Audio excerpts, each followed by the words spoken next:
Hello, everybody. Welcome to the Jammin and Plannin Podcast. We're so excited to see you today. How's it going, Scotty? It's going well. I'm excited to have my friend Casey Nelson as a guest on this podcast.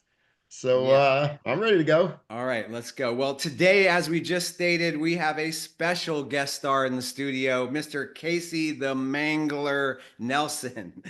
Casey is the VP Institutional Regional Bank Business Development Officer at LPL Financial. He has spent almost 20 years in the financial services industry in various roles with the likes of Schwab, US Bank, and Wells Fargo before joining LPL. Casey is a former college football player, wrestler, ski bum, and crooner extraordinaire. So please give a warm Jammin and Plannin Podcast welcome to Casey. Yeah. Woo. Welcome, Thank Casey. you. It's awesome being on here. Thank you, guys.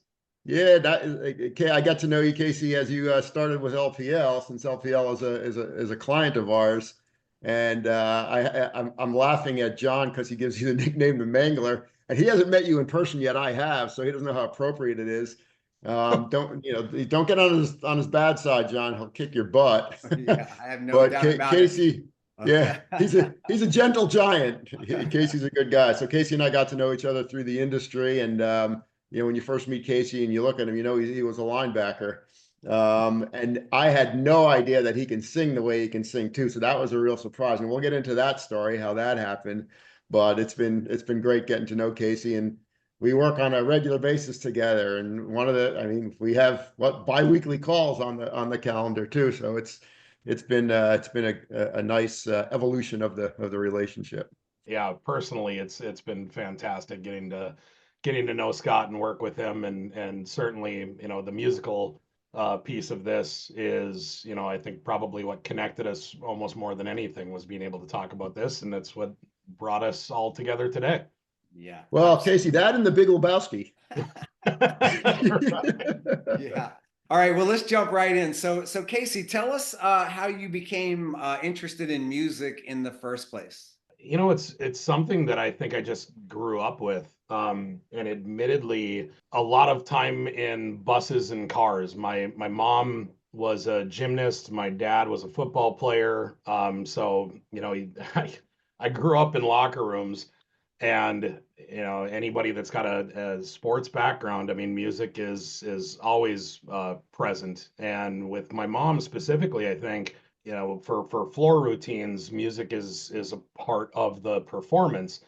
So having that, but then also always being around, a bunch of high school girls, I'm listening to the music that they're listening to. So when I was in first grade, I mean, my favorite bands were Mötley Crüe, Skid Row, Poison, Bon Jovi. I mean, I grew up with it. And then you take that and add it to the long car rides to go to these different meets and different events, with my parents.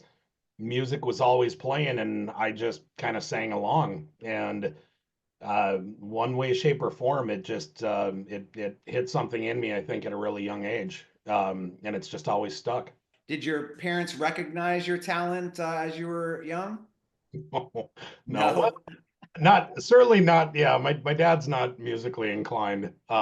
He can maybe hum. I don't even know. I wouldn't put money on it. My mother, I think, probably did, just because, starting at an early age, you're in, choir and things like that. And I remember being in like first or second grade, and it was a Christmas production, and I ended up getting to play Santa Claus, and Santa had a big singing solo. So I think something probably sparked there at an early age and clicked, but it was never anything that was any type of a big focus. Okay. Was in band, was in choir, but it wasn't. Yeah, there was no pursuit of that. I'm from a family of jocks. It was all about sports. What instruments did you play in the early childhood? I started playing saxophone. I started with a tenor sax and then moved to an alto.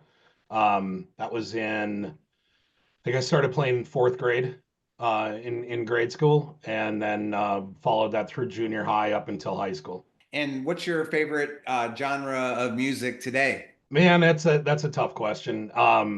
All of them. I mean, really, it's just whatever moves you. I've Right. got my favorites, but anything from I listen to Dave Matthews Band to Tupac to Slipknot to Waylon Jennings to I mean you name it, it's all over the board. And to older stuff too. You we mentioned something about Sinatra before this started. I love Sinatra and that kind of era of music and really that type of music as well. So yeah, everything. I Awesome. couldn't say I've got. Awesome. I have to interject. So the listener should know, Casey, that you play guitar as well and sing. Yeah. Yep. And we'll get into how I first saw Casey do that in a little while. But I have to say that when we were at this event and Casey said, "Yeah, I'll get up and play a song," I didn't expect much. And man, I mean, Casey, you got literally a standing ovation. Like, what the heck just happened? What's going on here? It was crazy. And the first thing that popped into my head after listening to you is that you have a voice like Chris Stapleton. And I love Chris Stapleton's voice, but just that raspy soul. And I was like blown away. And I'm saying this from somebody that plays in a band and has played in the band when I was young and everything else. It's like, holy crap, you don't too often, hear somebody that's just a quote amateur unquote get up on stage and just kill it, right? And Casey did it. And when he sings, you can see based on the expression of his face that he loses himself in the music, right? He becomes the music. He's not just playing the music. And that, to me, has always been the sign of somebody that really appreciates what music can do to move your soul. With all of that, have you played in a band in the past? Do you currently play with any bands? Or do you do it just as a hobby? Is it therapy? First, thank you for that. That's very flattering and gracious of you. And I agree with what you said about, when people sing with passion. I don't know if you can narrow that down to a specific genre, but that's my favorite music. The music that resonates the most with me is the music that I really believe what they're singing. I believe, what they're saying or expressing through the music. So I've never been in a band. I have a cousin who was in a band for a long time, and he and my actual cousin, his wife, they own I believe actually a couple bars, but they own a bar that is a music bar. It has a really nice musical venue actually that they've built. So between his band and them being a regular place for live music, I've played with him before. Like he and I have gotten up and just done little acoustic sets, or the occasional end of the night, and the the guitar comes out, and you just end up playing in front of the entire bar. Little things like that, but I've never played with a band or anything organized. Music for me has always just been, yeah, just something for me. It's something for me to be able to, whether it's decompress or relieve stress or just clear my head, or whatever it might be. It's always just been something for me, whether it's singing in the car, singing in the shower, or grabbing my guitar and just a couple minutes here and there, being able to have a little bit of fun and kind of remove myself from whatever's going on in the world. Yeah, no, it's definitely therapy, right? And it allows you to escape because you're in a different world when you're playing music. And it's also interesting, and you probably have experienced this when you play with other people, whether it's a duo or in my case, my current band is a trio, getting locked into that groove with other people and kind of feeling that you're kind of doing a different language, right? It's a language all of its own. Oh yeah. And as you play with other musicians, you're talking to each other without talking, right? Oh And yeah. you're feeling where each other's going, and you're just, like I said, you're locking into that groove. You're in the flow, and when that happens, it's very cool. It is. My the cousin that I was referencing, he'll sing. He's actually the lead singer in the band that he was in, Half Empty. Um, but when he and I have played together, usually I'll lead, the vocals and just play rhythm guitar. You'll see in the videos, I'm not that great of a guitar player. I can play well enough to sing along to. But he'll play lead guitar and have little solos and stuff. And I find it so cool how the way that I play is really framing what he does and how he play, and that bounce kind of back off of each other. Yeah, it is such a cool thing. It gives you greater appreciation, I think, once you've done that and experienced it, when you see really, really good bands play and the way that they're able to play off of each other and riff off of each other. It's astounding, really. So, final little question, and John, I may be stepping on your toes with your question, so you can feel free to go to the one after it. But two things. So, one, you mentioned, we'll see in the videos that you're not a great guitar player. You are a good guitar player for what you do, but the videos are just for our listeners. We're going to have some video of Casey at the end of this podcast playing his guitar and singing, so you can watch him do that. And you mentioned that you just play at your with your cousin at that bar, blah blah blah. So have you not done any open mics, or do you do karaoke for free, or not for free, for fun or anything like that?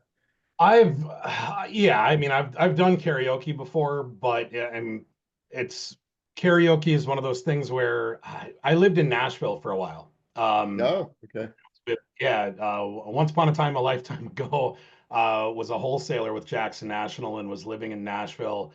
And you go to karaoke bars there, and it's people like serious singers trying to, kind of get discovered almost. I mean, they're not up there having fun. They're up there hoping that there's somebody in the audience that hears something and, magic happens.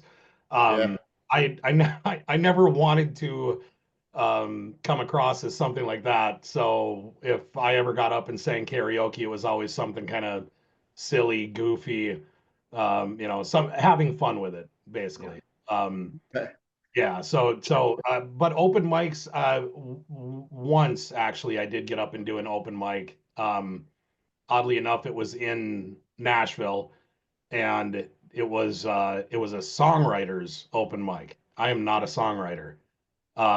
I got up and almost was kind of on a dare. Got up and played something of a local Minnesota band that I grew up listening to in high school and college. And I kind of thought, well, nobody's going to know this. So I got up and played it. And somebody actually came up to me afterwards. And they're like, that's a great song. Like, okay, it's not mine. I've got to full disclosure. Yeah, I just kind of Full pitched a little bit. disclosure. Yeah, Being yeah. in the It's an disclosure original business. song. Just Yeah. somebody else is the one that wrote it. Yeah. Right. Yeah. That's funny. So I can't sing to save my life, but I did last month. I got up and did karaoke, and it was late night. It was after one of our gigs. We stopped at another bar, and so when I got up, I knew I was going to suck, right?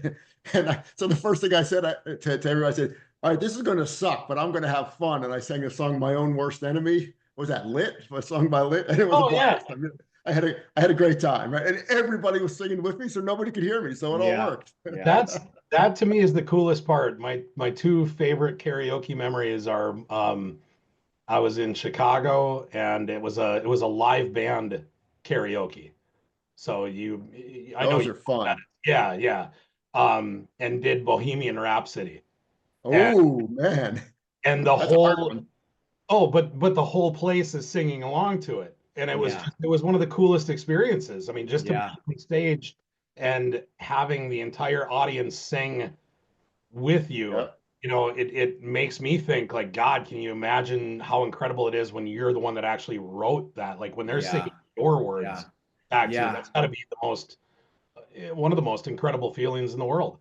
Yeah. The other one, and you can store this away for the next time one of you guys does karaoke, but um, The Lion Sleeps Tonight, that will have the entire bar singing along. It's That's a good one.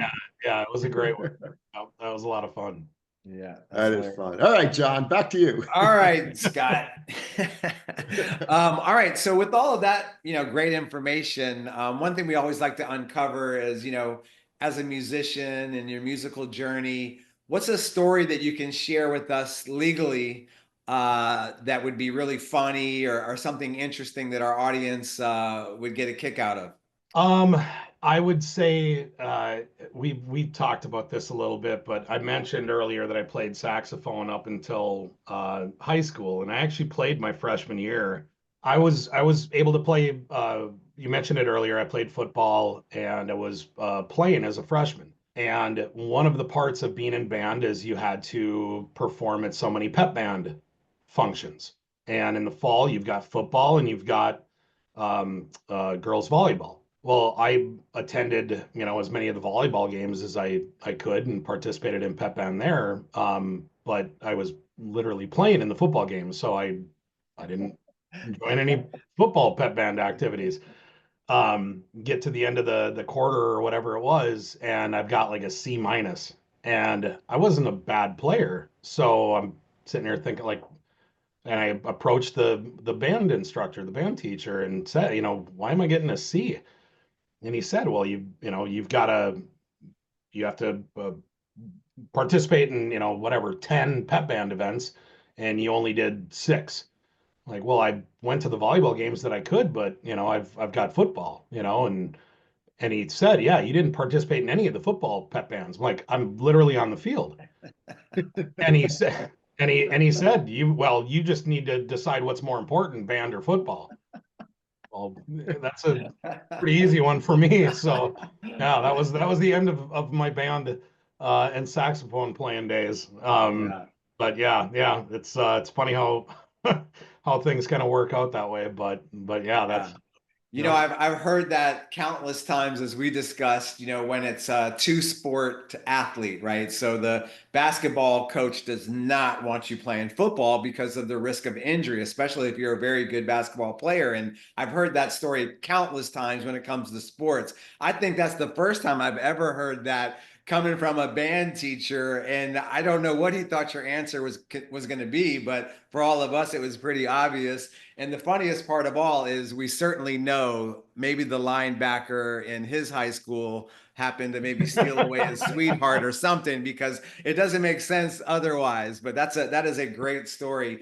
And then you shared another quick one with me. I know you were singing in a quartet at one point. Share a little bit about that story. I did, yeah. So it was this was early on as well, and the long and the short of it is I was on stage, I sang it was Billy Joel's For the Longest Time. It was an a cappella thing, and great song, loved it, thought it was cool, and really enjoyed that whole process. And then the this was my freshman year, and the guys that I kind of looked up to, the seniors and these guys that are on the football team that at that point to me are just like they're everything. If they say to do something, you do it because you want to kind of fit in with them. They teased me so bad that I literally quit the next day. That was the end of yeah. Yeah. Yeah. I got a question for you, Casey, and it's a little bit of a loaded question because I know the answer, at least part of the answer to this one. But have you had the chance to combine your professional life with your love for music? I mean, yes, through the Stathis Partners Roundtables. That's probably been it. That's been the only time.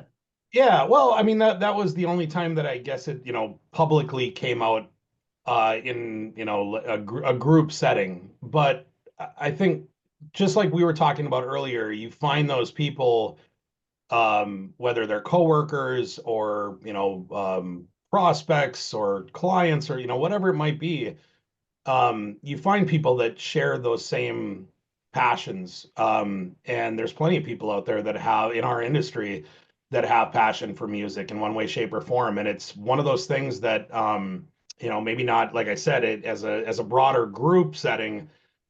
Certainly at your own table was the first time I ever shared it like that. But I've had countless conversations with people about music and different aspects of music, whether it's playing guitar or singing or just music in general, that have you find those connections and it brings you closer to those individuals. You now share that common thread. And that's one of the, most beautiful things about music is that it does connect people. It doesn't have a political ideology. It doesn't care about color or sexuality or anything like that. Music connects people of all walks of life, and it's one of the most fascinating, things to me, and really one of the most beautiful parts of music. So yeah, it's I've had plenty of connections in this industry with music. Just your yours was the first public one.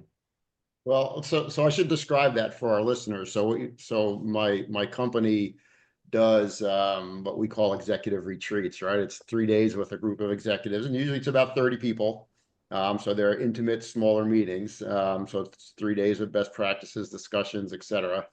And on one of the nights, in a few of those roundtables, not all of them that we do, but on one of the nights, my band will play, and the evening usually evolves into what I'll call live band karaoke. Anybody can get up and play an instrument with us or sing with us, whatever. And so the first time Casey came to one of ours, we played some tunes, and then we said, all right, who wants to get up and play some music? And a couple people got up, and then Casey said, yeah, I'll get up and I'll sing a song. And he wanted to do solo, right? Just his acoustic guitar and sing.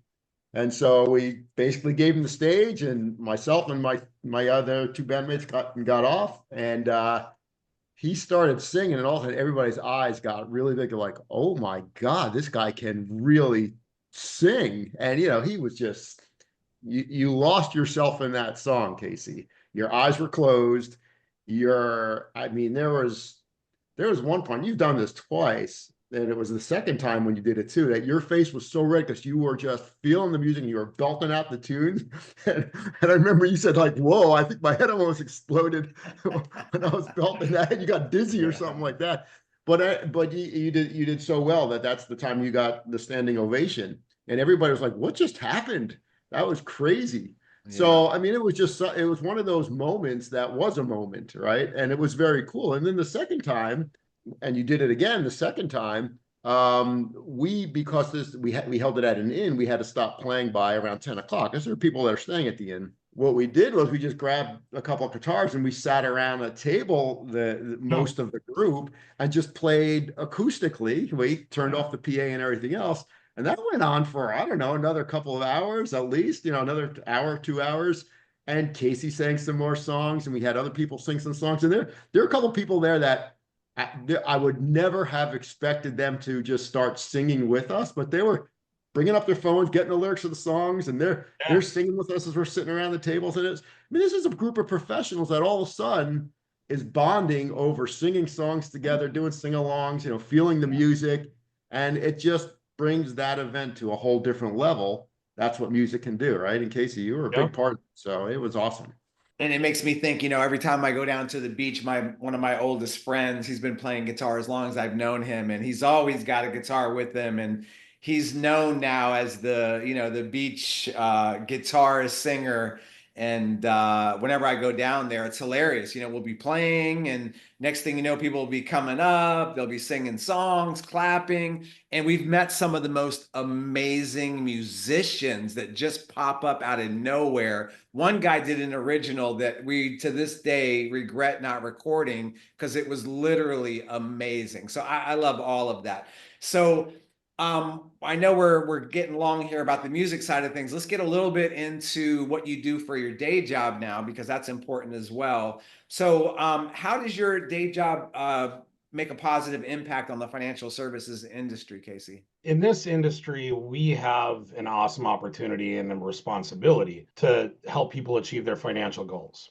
I started my career as a financial advisor, and I firmly believe that it is the greatest job in the world because of the positive and lasting impact that the position affords, and the way that you can impact people's lives, the clients that you serve. So my job now, what I do at LPL, I engage executives in the regional bank space on ways to optimize their wealth management business within their institution's ecosystem and show them what is possible through establishing an operating model with LPL as a broker dealer and partner, so they can focus on what matters most, advisors and client success. And at LPL, we design everything that we do to empower those programs and the advisors on those platforms or those programs so that they can deliver an amazing client experience and grow in a way that helps them maximize their enterprise value. You know, at the end of the day, we say it a lot, but it is rings true. You know, our client success is our business. That is literally what we do, is give them the opportunity and the platform to achieve success. So I didn't know that you had started as an advisor. Yep. Scott, you never were an advisor, were you? Well, not that type of advisor. Okay. Yeah, because I was too for 17 years. So I totally agree. And I think there's probably never been a better time than today to become an advisor just because of all the amazing affiliation options that are available, including at LPL. So that's great. And I agree with what Casey said. I mean, when you do your job right in this industry, you're making such an impact on people's lives, right? You're changing their lives. And when you notice that happening and you feel the appreciation from them coming back to you, right, as an advisor or even somebody that helps advisors, it's meaningful. It has an impact. And I wish more, I'll call them kids that are in college, would understand and appreciate that, because I still think a lot of people have the image of our industry as like the Wolf of Wall Street thing, right? And it's so not anymore. It's socially impactful, and I think a lot of college kids these days are looking for something meaningful and socially impactful to do. And if they really truly understood what we do in our industry, I think we'd have a lot more really good advisors in our industry, right? I believe we would too, and I think we'll get there. It's in the Yeah. message. It's in, you know, educating and being present at those, you know, certainly from an early age, but even at the college level. I mean, that's what got me into the industry. I got hit by, Scott's heard this story before, but I got hit by a car when I was a freshman in high school. Long story short, best friend, 16 years old, you know, doing stupid 16-year-old things, and I ended up going through the windshield of his car. God. And I mean, I was fine. The car, I don't think ever really ran right again, but I just have a little scar up here. Yeah, It was fine. The car was totaled. That's another Mangler story. Yep. Well, but what happened is, you know, like I said, he was my best friend. I wasn't going to sue him or anything, but I got a little bit of money from the insurance company, and my parents, specifically my dad and my stepmom, I was going to get this money when I turned 18 years old, and they knew, you know, an 18-year-old with even just a little bit of money is not a good mixture. So they sat me down with a financial advisor, their financial advisor. He took me through stocks and bonds and mutual funds and the power of compounding interest, and showed me if I, you know, you put this much away now and in 10 years it can be worth this much. And I loved it. And it wasn't the stocks and bonds that I fell in love with. It was the way that he was educating and coaching me about what I can make for myself for the future and what it can mean for me. That was the part that really resonated. And it was right then I literally said, I want to do what that guy does. Fast forward, you know, how many years that same financial advisor is who hired me to my first financial advisor job, got me licensed, and yeah, so Nice. Great story. Yeah. That's a great story. Let's wrap it up. And Casey, I don't know, you told us a lot about yourself. Is there any other thing that your work colleagues would be surprised to hear about you? Probably if because they've heard about, thank you for this, they've heard about my singing. That was a slight sarcastic thank you, but probably that it's actually a very terrifying thing for me. No problem getting up in front of an audience. Actually, one of the few people that thinks public speaking is fun, that it's a great opportunity, a great honor whenever you get the opportunity to do it. Played in front of, tons of people and I never even knew they were there, but put a guitar in my hand and have me sing in front of people, especially people that I know. Anybody that's watching or listening is getting to see maybe a part of me that I wouldn't normally show. Yeah.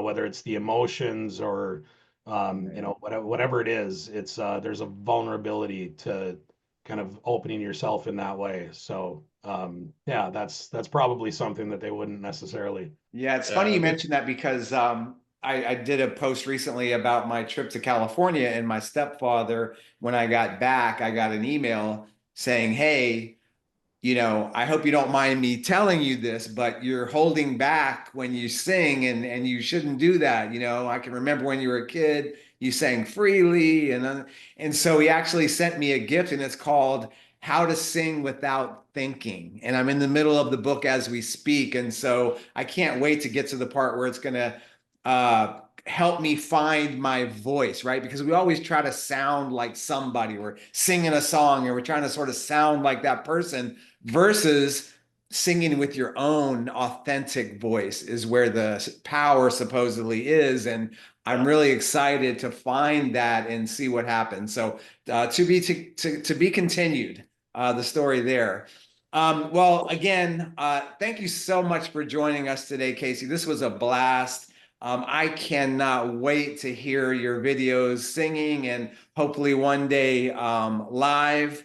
And we hope the audience enjoyed the show today. If you're out there and you're playing music, we have a community on LinkedIn, Jammin and Plannin Podcast community. Everybody's welcome to join. It's all about positive vibes and sharing in our passion for music, and actually other things. We have recipes and all kinds of other things that people are passionate about. So make sure that you stick with the podcast here, because we're going to debut Casey's single. And we're really excited to share that with you. Scott, anything else on your end? No, I just want to thank you, Casey, and it's always enjoyable sitting down and talking with you and talking about, passions in life, right? Whether it be work passions, music passions, sports passions. I mean, I think that's what life is all about, passion, right? And if you live life with passion, you embrace it wholeheartedly, it's a good life. I mean, you go through your ups and downs, but if you have passion to pull you through, it always works. It makes a difference. And like I said, I always enjoy talking with you, Casey. So thank you for being a guest today. Yeah. Much appreciated. Thank you both. This really has been a blast.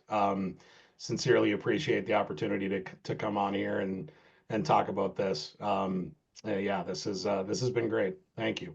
And how awesome that this is your first time ever on a podcast. Yeah, good job. And you did fantastic. Yeah. So with that said, everybody have a wonderful day, and keep on jamming and planning. All right. Yep. Thank you, everybody.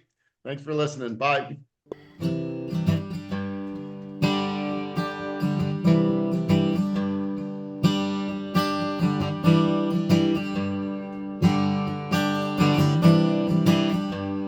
Put a candle in the window,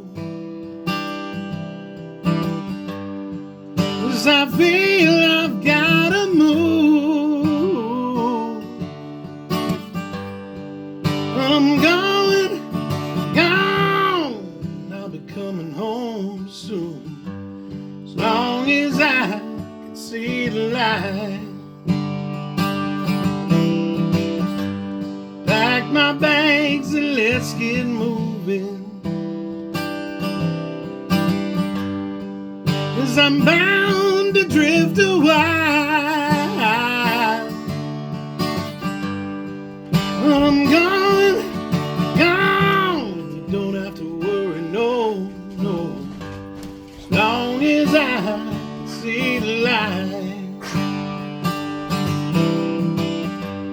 Yes, I've got that old traveling bone, but this feeling won't leave me alone. But I won't lose my way, as long as I see the light.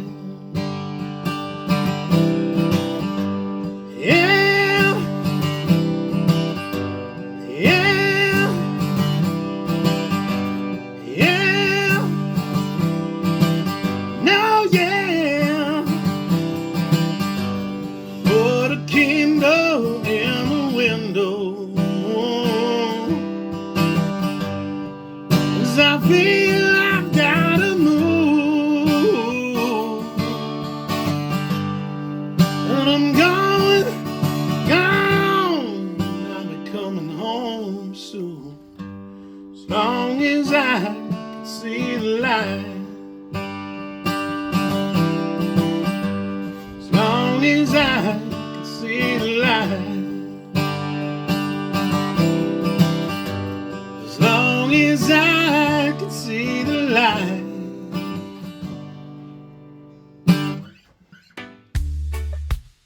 We want to thank you all for joining us today. And we hope you had as much fun tuning in as we did putting it all together. Don't forget to check out the links below to hear what we are all working on musically. And hey, while we always have amazing guests lined up for our episodes, please let us know if you would like to be a guest or if you know somebody who should be. And don't forget to subscribe to our podcast series today. And until next time, keep on jamming and keep on planning.